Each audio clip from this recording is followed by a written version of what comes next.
Thanks everyone for coming to my talk. We're going to talk about Django channels and WebSockets in production. No machine learning in this talk. What about blockchain? None of that either. None of that either. We're going straight Django. So you heard my introduction. CTO and co-founder at Yeti. We're a software development agency here in San Francisco. We help startups, larger enterprise clients. Maybe they're building the first version of their application. Maybe they have a team of data scientists working on something really cool, but they need a team who can help build some mobile application to actually surface some of that data that they've been analyzing. I've also been organizing the San Francisco Django meetup group for about 5 or 6 years now. It's a little biased on Django. So the goals of this talk, one is to understand the use cases of when you might want to use WebSockets or Django channels. A brief intro to WebSockets and channels. The documentation is great for kind of getting up and running. So I want to focus this talk on 3 of the hurdles or gotchas that weren't as obvious from the documentation. And then kind of what's happened since we did this about 5 or 6 months ago and kind of where to go next. And so you also know where you could go if you wanted to get started with it. So quick show of hands so I can just gauge the content. Who here has used Django before? Not surprising. Who here knows what WebSockets are? All right, we can skip over that a bit. And then who here has tried Django channels out? Django channels 1 or 2? 1, 2, okay, cool. All right, so story time. One of our clients that we use Django channels with is Jetpack. So they're a last mile delivery platform. So it's out of Stanford. Fatima is an MBA graduate from Stanford. Stanford has these mail serves, which are essentially like Craigslist, more or less. But it's all about buying and selling to people that are local near you on campus. So here's some lovely App Store screenshots to show you. But more or less, you either say that you have something that you want to buy or you have something that you want to sell, and it facilitates you making offers, matching you up, and then also the delivery and fulfillment process of it. So a specific piece of this application is actually the flow for when you're delivering an item. So there's a buyer and a seller, and there's an order. And so there's a lot of state management around first you getting offers on the thing that you have, accepting one, canceling them. Finally, once you accept them, the order is in progress, and then is someone delivering it to you? Are they on your way? Have they delivered it or not yet? And then as well as rating them once you're done. So when we saw this problem, we thought, well, this might actually be a really good use case for WebSockets. So I'll start off quick. What's a WebSocket? This couldn't be a WebSocket talk without the classic chat room example, because that is every Hello World WebSocket. So really basic, right? Someone's logging in to 2 windows with the chat room open. The minute they type something in one window, it immediately shows up in the other one. It's essentially near real time is the whole point of WebSockets. So this lovely diagram that I borrowed kind of shows what's going on here. So a regular HTTP request that you have an API, the client or the browser in this case, or the mobile app that is Jetpack, would talk to our server and say, hey server, I want to do this action or I want to get some data, right? The server responds back with that response. And then the communication is closed. And then if I want more data from the server, the client, the browser, is the one that has to ping the server to get more data and such. With WebSockets, the idea is that the connection persists, right? So the idea is that once the browser opens up a connection to the server, that stays open, and it's not just the browser that has to initiate the conversation or the mobile app that has to initiate the conversation with the server. The connection's open, the server can actually push things back down. So in the sense of Jetpack, we were like, this seems actually like a real good use case and scenario for using WebSockets in real-time communication, because there's a lot of nitty-gritty around the delivery process and making sure you know what your status is. And it's important that it stays up to date instead of the application just constantly polling the server saying, hey, what's the update on this? This way the server, when something happens, it can tell the mobile app right away, hey, this update has happened. So when looking at these options, you don't have to use Django channels. There's other ways you could get this done. You could spin up a separate node service, for example, which is what I've done in the past, where you have a separate framework technology of your choosing that had previously supported WebSockets. You could use something like Pusher, which is another third-party service, and you could hook that up with Django. There also is a couple other Django WebSocket libraries out there that use Redis or other backends. But we want to use Django Channels. It was new, and it was an exciting reason for us to finally get to use it. So a quick quote, basically about imposter syndrome. This is the first time that I dove into a whole bunch of technologies, so I'll be curious if anyone here familiar. Sounds like there's only a couple people familiar with channels, and only one person with Django Channels 2. But it was my first foray into async code, which we'll talk about in Python, so a lot of interesting things. I'd be more than happy to hear some feedback at the end of the talk. So starting out, we've gotten underway in the project. We're probably about a month in, and we're about to make this decision on where do we go. I go and I look at the Django Channels repository, and about a week prior, this commit message was up there that they released 2.0, and that it was essentially entirely backwards incompatible with Django Channels 1. So we're sitting there with the decision, do we use Django Channels 1? That is clearly much more supported and we're going to find a lot more information about. Or do we go with 2 so that we don't potentially have to rewrite all of this later? So we said, let's do it. We're going with Django Channels 2, and we're just going to go forward and see how it goes. It started off with a spike to try to get it up and running. It seemed to work out, so we started to dive in. Really all we had at hand at us at first was the documentation. There was one repo of examples, and then a whole lot of trial and error. At this point, if I was Googling anything about an error I was running across, something maybe with Django Channels 1.0 would pop up, but it was mostly irrelevant at this point to what we were working with. I think in the course of my time, logged a couple GitHub issues while I was working on it for 2.0.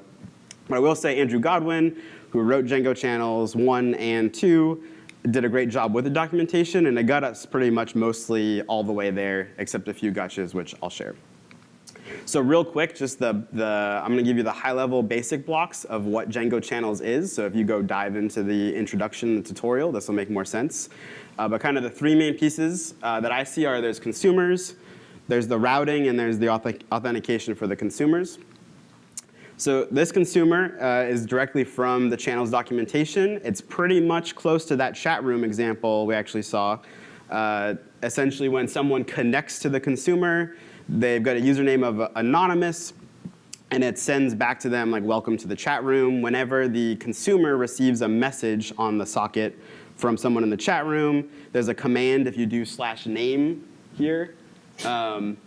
That basically sets your username from anonymous to whatever you want. If you're not doing /name, it then just echoes your username and your message back to everyone in the chat room. So this is like the most basic consumer that you could write.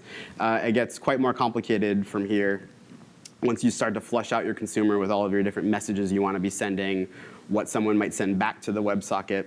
But this is pretty much what we have. Our application had 2 consumers because we had 2 different types of orders or order flows.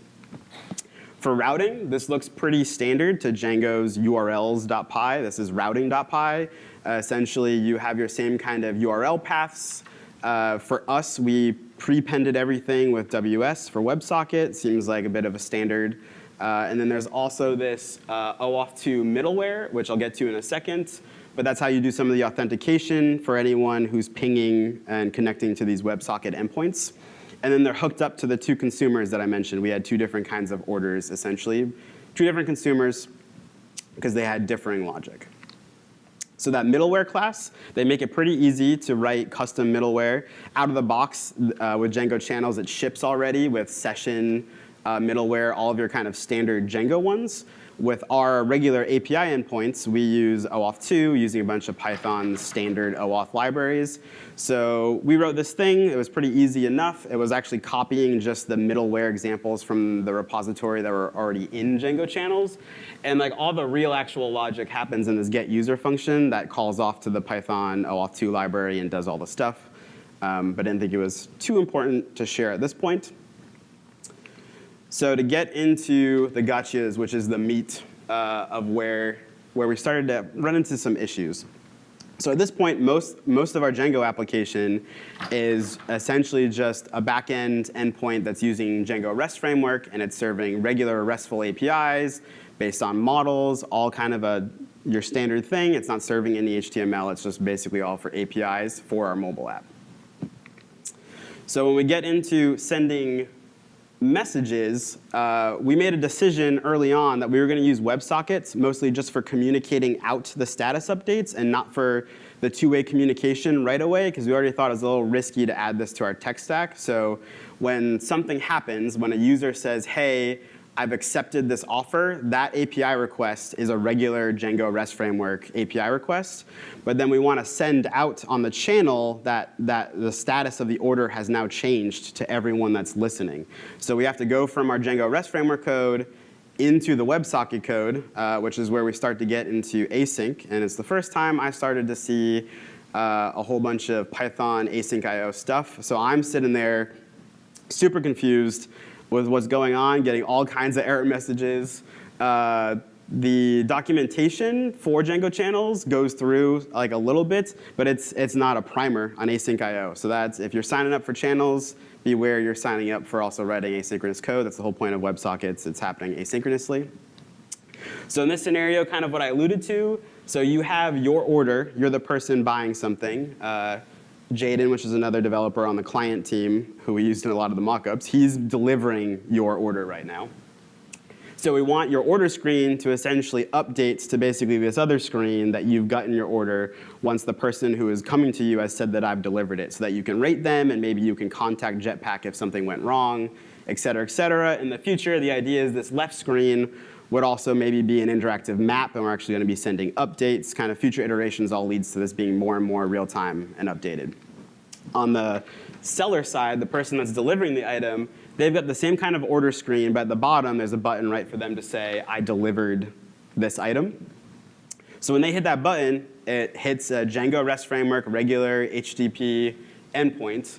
Inside of that view set where we're handling other things related to it being delivered, this is the block of code that you have to call to essentially get back into your WebSocket code to send updates out. So there's a few different things in here. This get channel layer is just part of Django channels. This channel layer.group send is also just part of the Django channels API. This async to sync is essentially the key about you're in synchronous code running on your HTTP RESTful API endpoint. You need to essentially bridge over to your WebSocket running asynchronously. This comes from the async IO library. So you're basically, this is how you bridge over. This delivery.order.group name, so delivery and order are Django models and our ORM. The group name is something unique that we've generated, and more or less everyone that is got the mobile app open that's looking at a related order screen is subscribed to this channel. They're all listening to this channel with this unique group name. The one other key part here is this order.delivered, which I feel is a little prone to error, but so this string actually maps to a function definition in your consumer. So you got to be a little careful. Typos here could be a little confusing about what happens. So even notice, right, we've got this order.delivered. This maps to a function called order_delivered, and this exists inside of that consumer object that I showed before. So that one chunk of code is what we'll call into your consumer, and that string and the group name is basically how you then tie it to all the users that have already connected to your WebSocket. So in here, this is similar to maybe that chat room receive function that we looked at, but basically we're doing some more Django type things here. We're getting the order.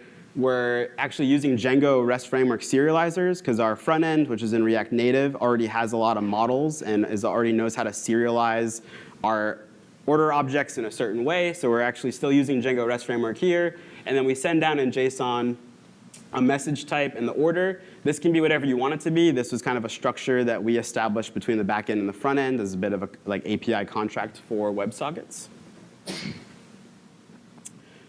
So next was we wrote all this code, and it seems to be working. How can we actually write tests to make sure it does what we think it does?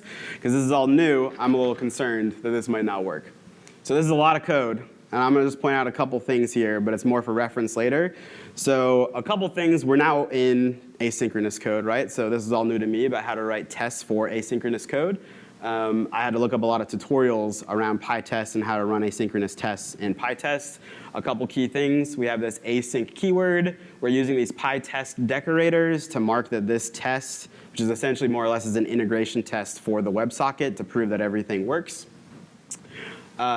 This chunk of code, this WebSocket communicator, is a testing utility that comes from Django Channels out of the box. It basically lets you, this test is just testing that we can connect to the consumer and get the current status of the order and the order data. So all it does is it connects to the WebSocket. We wait until we receive JSON from it, and then we test that we got the right order ID and that it all worked. If you'll notice a couple other things, we're now using the await async keyword a bunch of places. And in this function, we're actually not touching the database at all. The best way we found to actually split up the testing of database work and make this work with asynchronous test cases is that anything that was setting up maybe, so we're using factories for setting up testing objects. All of this, again, you need to decorate with this database sync to async because you're running an asynchronous test case. To go in and touch the database, you want to run that synchronously. You put this decorator on there. This, again, is related to that async to sync method we also showed. It's essentially the same thing in those other slides. And this is how everything works up. This decorator will also cancel and close any database connections that are open when you go back from the synchronous to the asynchronous code. So a lot of this was just first time for us learning how to write asynchronous code. So lastly was how do we now deploy this thing? It seems to all be working locally. We've written test cases that has made us confident enough that it's working. How do we deploy this infrastructure? How do we get channels working in production? This is probably where I found the least amount of help and documentation online so far about how all this should work. So our standard stack is we're using AWS, we've got Nginx, we're using Unicorn to essentially serve our Django application. So normally Unicorn and all these things that are running synchronously are using WSGI. With Nginx, you need to use this thing called ASGI now, which is the asynchronous kind of equivalent to WSGI. There's this thing called Daphne, which is the actual WebSocket server that Andrew Godwin also wrote. It's a separate repo from Django Channels, though. So there's this thing called Daphne that you also have to set up, which is the thing that handles the WebSocket connections coming in. So we copied a lot of our existing setup and infrastructure. On this project, we were using Ansible to do all of the deployment management. So we kind of copied a lot of our Unicorn setup and then started to mess with it and configure variables for it to work with Daphne.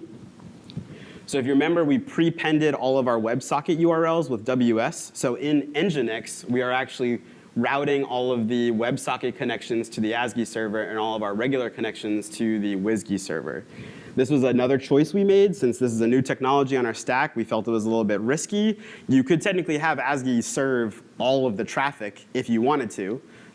We decided to split it up because why not? That seemed, for us, less risk adverse. But you could totally have it all just go to ASGI, and then underneath the covers, it's going to then call it to regular synchronous Django code when you're making a regular HTTP request. But so we split it up. Again, we use Supervisor to be running these processes. So you've got, again, the Daphne server, and you also have to run these ASGI workers, which is another part of this stack and infrastructure setup. There's kind of a lot of just trial and error getting this to work. There's a lot more behind the scenes than what some of these files are actually doing with booting up Daphne and the ASGI workers, but left that out for brevity. So fast forward, this is about 6 months ago. It's been running in production successfully. It's kind of an MVP of an app, so there's not necessarily millions of users on this thing doing deliveries, but it's so far held up. It's been iterated on. A lot of our work we do with our clients, we kind of hand it off and train up their team, or their team's been working with us. So they've got other engineers that have been working on this code that I've wrote since then. But a couple things have happened since Django Channels 2 was so new. It was a little fun to go back and actually see what's happened since I wrote this. So this is a nice Twitter exchange I saw recently between Tom Christie and Andrew Godwin. So Tom Christie is the author of Django REST Framework, which we use on all of our backend projects. He recently has been, he still maintains Django REST Framework and does plenty of work, but he also has some other API libraries that rely less on the Django ORM are not as tied to it.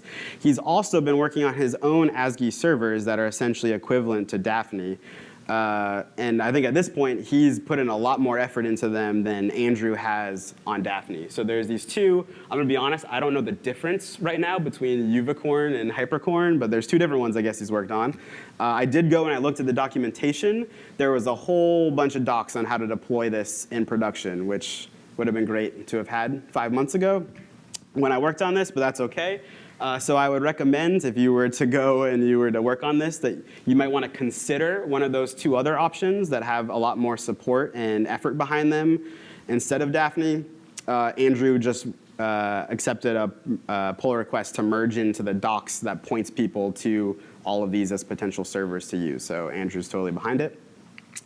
Another thing that's out there too, like I was saying, where it's a little weird. We still have all these Django REST framework endpoints and now these WebSocket things, and they got to talk to each other, and it's more to the tech stack.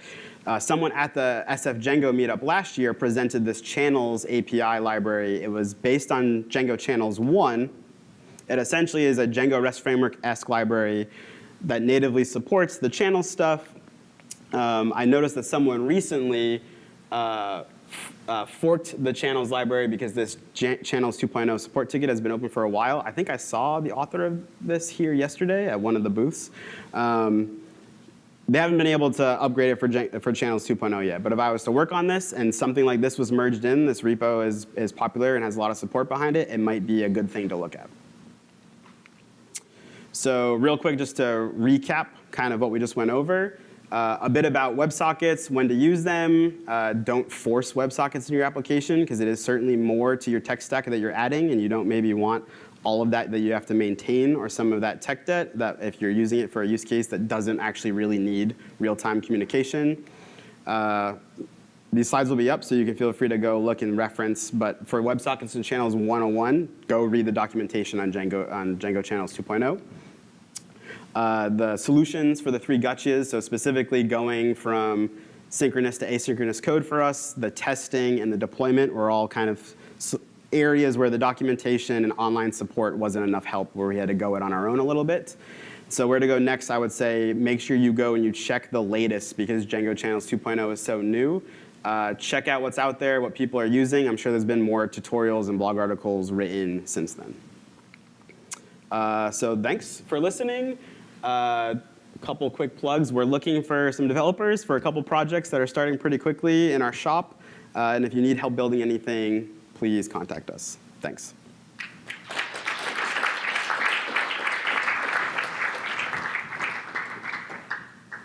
Yeah, we got no one here helping, but we got 5 minutes, I think, for, oh. We got one person.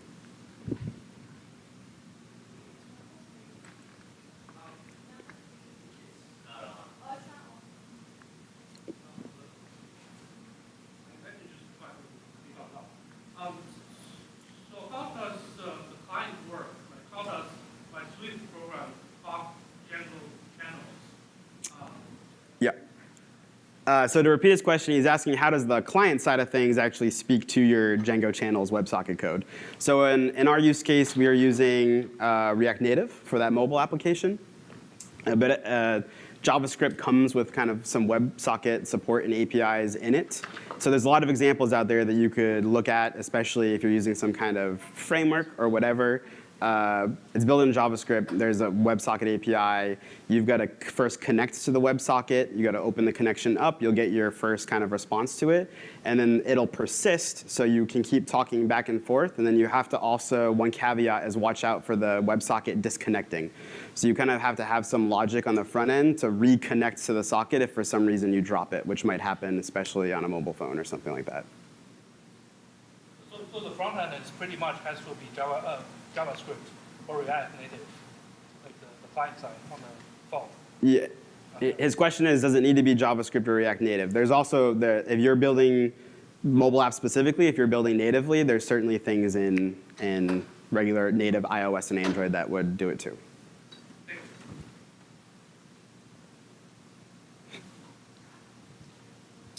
Thank you. My question for you is about running in production, which perhaps you just answered with the Twitter conversation. But when as you mentioned, you're running your ASGI server and you're running your channels consumer workers. How do you know you have enough of those workers running, that your channels, your messages your clients are sending you via WebSockets aren't just hanging out in your channels layer? Or how do you know how long they're taking to be serviced? Yeah, so that's a good question. The actual answer is I don't really know, because we launched this MVP version of the app and we haven't hit any scaling issues with Django channels. Certainly, I think we've got some common monitoring stuff set up, but really the app didn't push any boundaries. I saw a little bit of recommendations around like how many workers should you have, for example, and they're like there wasn't a lot out there right now. So I think that's all. It's the same thing as somewhat similar, and I don't really know, but it's like if you had how many celery workers are you running, right? Similar things. They've got tools to monitor it. Ideally, you're monitoring it some way, but we just didn't have that concern yet. Any other?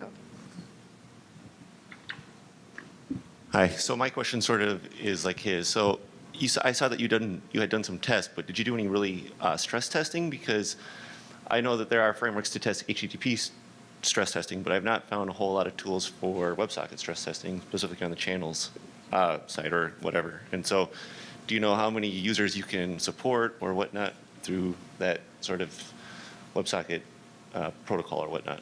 Yeah, so no. Okay. The most is we had several people doing orders at the same time, and so yeah. And then, so then you could theoretically just add more workers, you think, if you need to. Okay. And then another question is, I know that on the back end, you need either Redis or some sort of RabbitMQ to sort of maintain these connections. Am I correct on that? Or, because we're using channels, and we're also using it with RabbitMQ to sort of maintain our connections. And I was wondering if you have any insight on that, on what route you chose, or if you, maybe I'm completely off on. Yeah, so that doesn't ring a bell. Okay. I don't think we actually are channels 1.0. Maybe that's what it was. Okay. Yeah, there's another Django WebSockets library, different than channels 1.0, but it also uses Redis as essentially a way to help keep the. Okay. Okay. But more along the lines. Thank you. Anyone? For considering WebSocket and Django channels, what factors did you use in terms of usability? Is it the real-timeness of the interaction, the timeliness, or the delay of the transactions that push you toward channels instead of the traditional model? Yeah, so you're saying specifically why did we go the WebSocket route? Yeah. What kind of criteria is you? So for us, the product roadmap that this company had for Jetpack and how that delivery flow is going to work led to a better user experience if these things were happening in real time. For this first version of the application, we probably could have gotten away with the application just polling the server, and it wouldn't have been the end of the world. But that would have probably had to be all rewritten on the next version that they were going to start working on. All the things related to more complicated statuses for the deliveries, actually seeing the position of people for deliveries. The kind of every feature that they were going to add on afterwards was just going to make more and more of that need to be potentially real time. Because the idea, if you're polling, that might be a lot of, and at scale, if we're constantly polling essentially over and over again and there's not any status updates, we are wasting a lot of back and forth. So it just seemed like for their benefit and where they wanted to go, we also worked with their engineer who was working alongside us, and because he was kind of inheriting a little bit this tech stack, and we kind of agreed that it made the most sense for us to go this route with WebSockets. I guess I'll add too is a little bit like product management and design also wanted us to go that way as well, so it wasn't just an engineering only decision. I have a second question. Yeah. When we rolled out channels, we were really excited that all browsers we were interested in supporting at that time supported WebSockets. And so we could just use pure vanilla WebSockets without any kind of fallback. What we didn't count on was that some of our clients would end up being behind like other infrastructure, like proxy servers, which did not support WebSockets. And so my question is, have you implemented some kind of graceful fallback? Are you aware of any like libraries or tools to make that help you to pull that off in channels? The only issue, so since we're on mobile, we're running it on React Native, we didn't really right away hit any use cases where mostly these people are kind of maybe not even on Wi-Fi, they're just on their cellular network because they're on the move and delivering something. So we didn't run into those use cases. The only thing we did was a bit around headers in WebSockets, and some of those things not working quite as we expected in our normal authentication setup. So we had to work around a little bit some of those issues, but we didn't really run into any kind of proxy or other things. So we don't have the different browser concern since it's just running in our app. Sorry, I don't have an answer, again, for your question. Is there any other questions? Okay.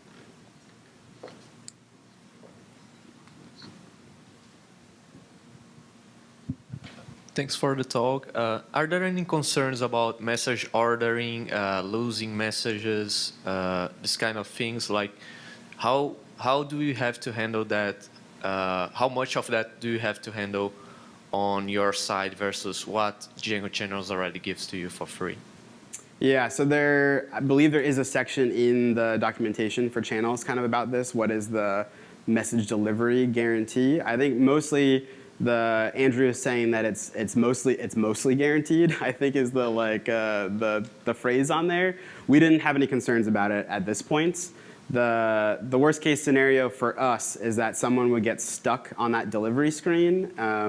But if they were to close their app, whenever someone reopens the app, we remake the connection and we get the latest status of the order. So potentially someone might get stuck into a state for a while, but maybe they do something in the UI or they close their phone, and when they reopen their phone, we automatically kind of we ping the server or reopen the connection. So just there's a chance, but it's kind of it's slim. So basically you didn't have like to write a whole protocol over it. You just used channels and went fine. Yeah. Good to hear, thank you. Any other questions? Well, thank you very much for the great talk.